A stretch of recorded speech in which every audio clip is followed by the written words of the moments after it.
Hello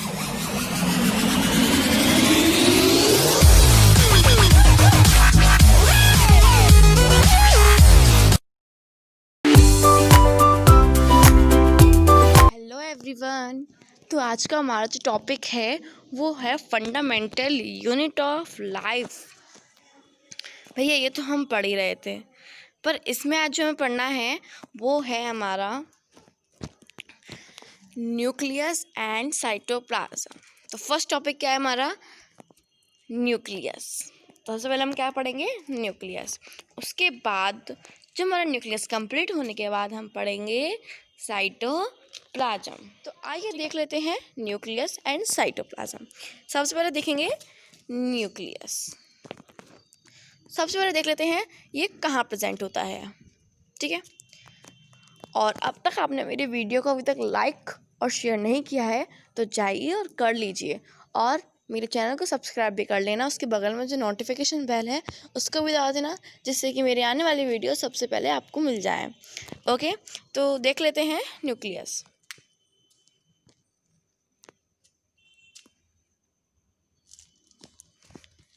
देखो इस तरह से हम दोनों चीज़ों को देख सकते हैं कि where is cytoplasm and where is nucleus.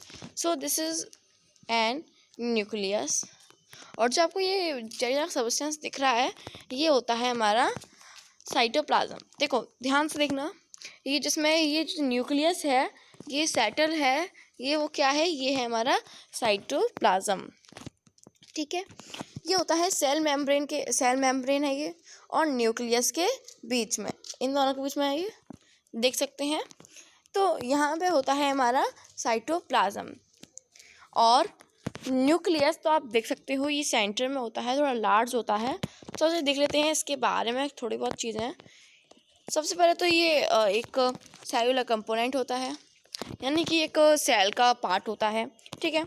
Largest in size, सब में सबसे बड़ा होता है हमारा न्यूक्लियस, ठीक है। उसके बाद ये सेंटर में प्रेजेंट होता है। कहाँ प्रेजेंट होता है? सेंटर में। जैसे ये हमारा एक सेल है तो कहाँ प्रेजेंट होगा? इधर प्रेजेंट होगा, ठीक है, ठीक है। तो ये जो होता है हमारा, ये सबसे लार्ज होता है सभी सेल कंपोनेंट्स में, और ये होता है सबसे लार्जर, और कहाँ प्रेजेंट होता है? सेंटर में प्रेजेंट होता है, ठीक है। और देखते हैं आगे इस तरह से देखो अब देखते हैं न्यूक्लियस का एक मेन बात जो है हमारी, वो ये कि जो क्रोमोसोम्स है, सबसे पहले तो क्रोमोसोम्स होता क्या है? न्यूक्लियस में होता है क्रोमोसोम्स। अब आपको कहाँ दिख रहा है क्रोमोसोम्स? सबसे पहले तो यहाँ देखते हैं इस तरह से, ये तो पोर दिख रहे हैं ना आपको, ये पोर, ये होते हैं हमारे न्यूक्लियस पोर। कहाँ प्रेजेंट होते हैं ये होते हैं हमारे न्यूक्लियर एनवेलप में, ये होता है हमारा न्यूक्लियर एनवेलप, ठीक है। इसमें जो आपको ये दिख रहा है ना, इस तरह से दिख रहे हैं ना, ये क्या है? हमारा थ्रेड लाइक होता है, और इसे हम कहते हैं क्रोमैटिन मटेरियल। क्या कहेंगे इसको? Chromatin material. जब ये क्रोमैटिन मटेरियल मिल जाता है तो क्या बनाता है? क्रोमोसोम्स। अभी उसका बात करेंगे, ठीक है। तो क्या क्या हुआ, ठीक है। तो हमने देख लिया क्रोमैटिन मटेरियल, देख लिया। और एक बात जो बहुत ज़रूरी है वो ये, जैसे हमने देखा कि सेल में एक जेलिक सब्सटेंस होता है, उसे हम कहते हैं साइटोप्लाज्म। उसी तरह से न्यूक्लियस में भी एक जेलिक सब्सटेंस होता है, उसे कहते हैं हम न्यूक्लियोप्लाज्म। जैसा कि आप देख रहे हो यहाँ जो है पीछे जो हमारा थ्रेड है उनके पीछे जो दिख रहा है ना, ये होता है हमारा न्यूक्लियोप्लाज्म, ठीक है। और इस तरह से जो आपको दिख रहे हैं ना, ये होता है हमारा न्यूक्लियर एनवेलप। ये बनता है दो मेम्ब्रेन से। देखो एक मेम्ब्रेन ये हो गई और एक मेम्ब्रेन ये हो गई, तो दो मेम्ब्रेन से बनता है ये। उसके बाद जो है इसमें होते हैं पोर्स। इस तरह से जो पोर्स ये होते हैं, ये वाले पोर्स जो होते हैं वो ये न्यूक्लियोप्लाज्म में और साइटोप्लाज्म में मटेरियल्स और न्यूट्रिएंट्स होते हैं, उनको बेचने में मदद करता है, ठीक है। अब देखते हैं, देखो ये तो हमने देख लिया थोड़ा सा न्यूक्लियस के बारे में, पर अभी हमने अच्छे से नहीं देखा है, इसलिए इसको देखेंगे और अच्छे से। ये है ये हमारा एक न्यूक्लियस है। न्यूक्लियस में दो चीज़ें बहुत मेन होती हैं। पहली बात तो nucleoplasm and nuclear envelope. Nucleus जो होता है वो दो चीज़ों से बनता है, एक न्यूक्लियर एनवेलप और एक न्यूक्लियर प्लाज्म। ठीक है, अब जो न्यूक्लियर एनवेलप है इसके बारे में देख लेते हैं थोड़ा बहुत। ये न्यूक्लियर एनवेलप जो होता है वो न्यूक्लियर एनवेलप हैज़ पोर्स विच, यहाँ पे सी आएगा, सॉरी गलती हो गई कुछ, हाँ सी कर लेना, ठीक है। अभी ये ऐसे देख लेते हैं। तो न्यूक्लियर एनवेलप है वो, उसमें पोर्स होते हैं, मैंने आपको बताया, जो हेल्प करते हैं न्यूक्लियर प्लाज्म और न्यूक्लियर प्लाज्म एंड साइटोप्लाज्म, फिर से गलत हो गया, यहाँ पे साइटोप्लाज्म होता है यहाँ पे, ठीक है। अब ये जो होते हैं ये न्यूक्लियर एनवेलप सेपरेट करते हैं न्यूक्लियस को और साइटोप्लाज्म को। कैसे करते हैं मैं आपको बताती हूँ। एक जो हमारा जो सेल है ना, ये जो हमारा सेल है, सेल जो है अब उसके बीच में हमें दिख रहा है ये न्यूक्लियस बड़ा सा, ठीक है। अब ये जो न्यूक्लियस है वो सेल मेम्ब्रेन और उस दोनों के बीच में है। तो ये क्या करता है, साइटोप्लाज्म और न्यूक्लियर एनवेलप जो होता है वो साइटोप्लाज्म और न्यूक्लियस को अलग अलग करता है, जिससे कि वो सेपरेट दिखते हैं, ठीक है। तो ये बहुत ज़रूरी होता है कि ये साइटोप्लाज्म और न्यूक्लियर प्लाज्म अलग होते हैं। कुछ लोग इनको एक मानते हैं, पर ऐसा बिल्कुल नहीं होता है। न्यूक्लियर प्लाज्म न्यूक्लियस में होता है और साइटोप्लाज्म सेल में होता है, ठीक है। अब ये क्या करते हैं, प्रोटीन बनाते हैं, sorry, nuclear envelope protects protein, ऐसा नहीं है यहाँ पर, प्रोटेक्ट्स प्रोटीन नहीं, प्रोटेक्ट्स न्यूक्लियस, ठीक है। तो यहाँ पे कुछ गलतियाँ हुई हैं, ठीक है। कौन कौन सी गलती थी एक बार देख लेते हैं, वरना आप कंफ्यूज हो जाओगे। तो सबसे पहली गलती थी यहाँ पे कि न्यूक्लियर एनवेलप लिखा हुआ था, यहाँ पे आएगा आपका साइटोप्लाज्म। सेकेंड गलती ये थी कि सेपरेट न्यूक्लियस एंड साइटोप्लाज्म, चलो ये तो सही है। उसके बाद यहाँ पर प्रोटीन नहीं आएगा, यहाँ आएगा, क्या आएगा यहाँ पर, न्यूक्लियस। ये न्यूक्लियस को प्रोटेक्ट करता है, क्योंकि ये एक ही कवरिंग होती है। ये देखिए यहाँ पे बस एक ही कवरिंग होती है और कुछ कवरिंग नहीं होती है, केवल न्यूक्लियर एनवेलप ही एकमात्र कवरिंग होती है। अब देखते हैं थोड़ा सा आगे, जिसमें हम पढ़ेंगे, आगे बढ़ के देख लेते हैं, जिसमें हम पढ़ेंगे न्यूक्लियोप्लाज्म। अभी हमने देखा था, मैंने आपको बताया था कि न्यूक्लियस के दो चीज़ें मेन होती हैं, एक तो न्यूक्लियर प्लाज्म, एक न्यूक्लियर एनवेलप। न्यूक्लियर प्लाज्म क्या होता है, ये होता है, सबसे पहले तो ये न्यूक्लियर एनवेलप के अंदर होता है। दूसरी बात इसमें होता है एक मेन चीज़, वो है हमारा क्रोमैटिक मटेरियल। अब ये क्रोमैटिक मटेरियल क्या होता है, चलो एक बार रिव्यू दे लेते हैं। ये जो था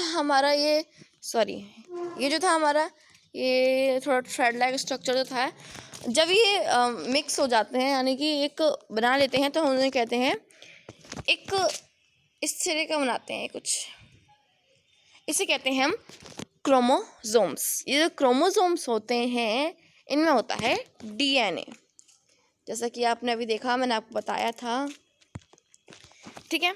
तो इसमें क्या होते हैं, डीएनए होते हैं क्रोमैटिक मटेरियल में। क्रोमैटिक मटेरियल क्या होते हैं, अभी देखो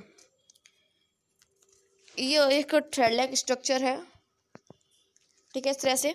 अब इससे क्या हुआ, इसने क्या बना लिया, जब ये सेल डिवीज़न होता है, यानी कि सेल जो है वो डिवाइड करता है, यानी कि एक ये सेल है, एक सेल से हमने बना लिया दो सेल, ठीक है।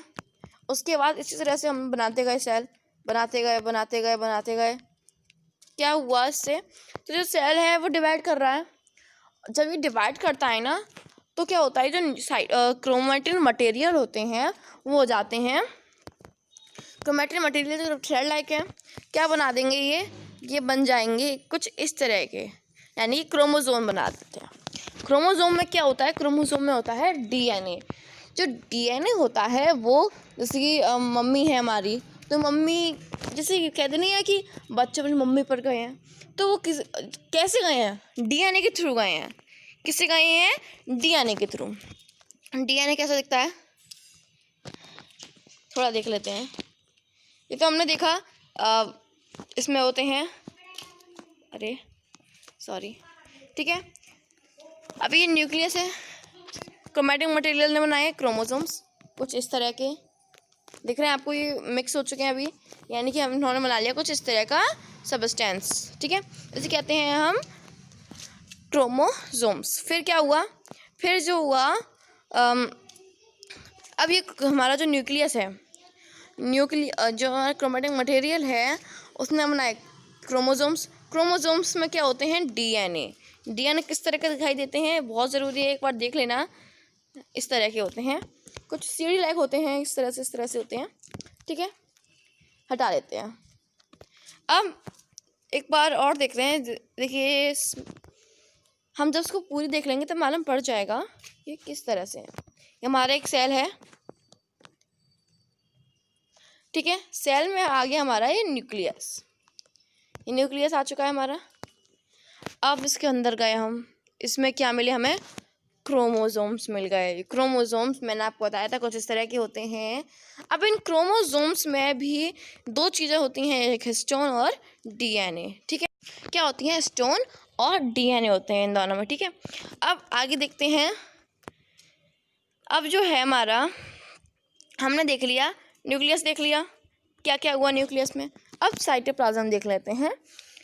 साइटोप्लाज्म क्या होता है, कोई ज़्यादा ज़रूरी नहीं है ये। साइटोप्लाज्म क्या होता है, सबसे पहले तो ये एक जेल लाइक सब्सटेंस होता है जो कि सभी जो अंदर के कंपोनेंट्स होते हैं उन सबको क्या होता है, क्या करता है, उनको अपने पास रखता है, सेपरेटली रखता है, एक दोनों में मिक्स ना हो जाए, सेपरेटली रखता है इनको, ठीक है।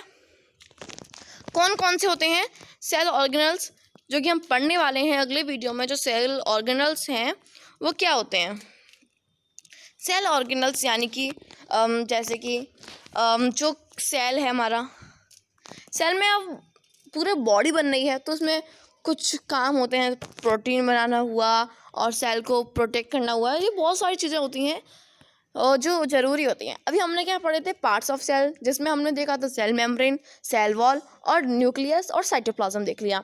अब जो हम पढ़ने वाले हैं वो है सेल ऑर्गेनल। सेल ऑर्गेनल्स होते हैं माइटोकॉन्ड्रिया, लाइसोसोम्स और आप कह सकते हो वैक्यूल्स, इस तरह से होते हैं जो हमारे मेन हैं। मैं आपको बता दूं कौन कौन से होते हैं,